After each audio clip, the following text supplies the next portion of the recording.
of men. The world felt newly awake, as if it had learned to breathe faster. The rising of the sun had not merely brought light, it had brought urgency. I sensed it in the turning of seasons, in the shortening of nights, in the way Middle-earth itself seemed to lean forward, as though something long awaited was at last stepping onto the stage. Beneath the wandering lights, another theme of the music began to sound, softer at first than the song of the elves, yet quicker, more fragile, and filled with a strange intensity that startled even the Valar. Thus men awoke. They did not rise beneath the trees, nor under the first stars by Cuiviénen, but in the east, where the sun first looked upon the world. Their coming was quiet, unmarked by trumpets or great councils.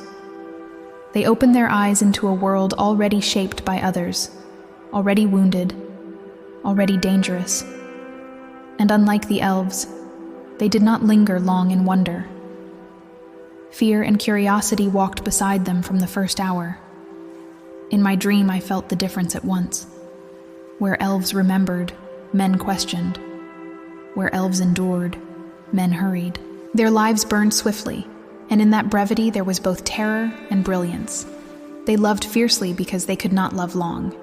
They feared death, yet were driven by it, measuring time not in ages, but in heartbeats and generations. The Valar watched their awakening from afar.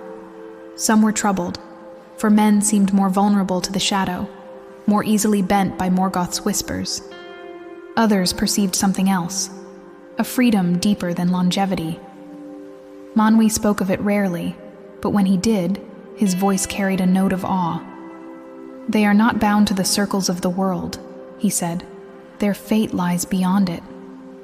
Of this, even the elves knew little, and what they sensed unsettled them. For men did not remember the music, nor did they hear the echo of it as clearly as the firstborn. Instead, they carried within them a restlessness that could not be stilled by beauty alone. In the dream, I felt both pity and admiration for them. They were easily wounded, easily deceived, but also capable of sudden courage, of faith that leapt where knowledge could not follow. Morgoth learned of them quickly, and his laughter was bitter with triumph. To him, men seemed the easier prize. He spread lies among them in secret, twisting their fear of death into hatred of the Valar, and their awe of the world into suspicion. Some listened, and darkness grew in their hearts. Yet not all fell away, and this angered him more than open defiance. For even then there were men who turned westward, drawn by rumor and longing they could not name.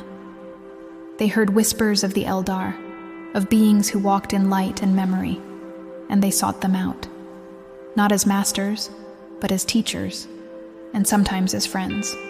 When first the elves encountered men, the meeting was filled with wonder and unease on both sides.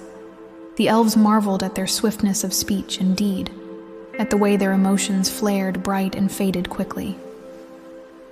"They burn like torches," one elf said softly in the dream, "and are gone before the night grows old." Some elves feared them, sensing in them both great potential and great ruin. Others loved them, seeing in their brief lives a beauty untouched by weariness. And men, for their part, looked upon the elves as upon living legends, deathless, patient, terrible and gentle all at once. From these first meetings grew bonds that would shape the fate of the world. For though men were more easily broken, they were also more easily changed. They could rise swiftly to greatness, or fall just as fast. And in this lay both Morgoth's hope and his peril. As the dream deepened, I felt the weight of what had begun. The coming of men did not replace the song of the elves. It complicated it. A new voice had entered the music, one that would not linger long, yet would leave echoes far beyond its brief sounding. And I understood then that the world had truly entered its middle days. The age of waiting was passing, and the age of choice had begun. Under the sun that hastened all things, and the moon that remembered what was lost, elves and men would walk the same roads for a time, unequal in years, unequal in fate, yet bound together in stories of loyalty and sorrow that even the Valar could not wholly foresee.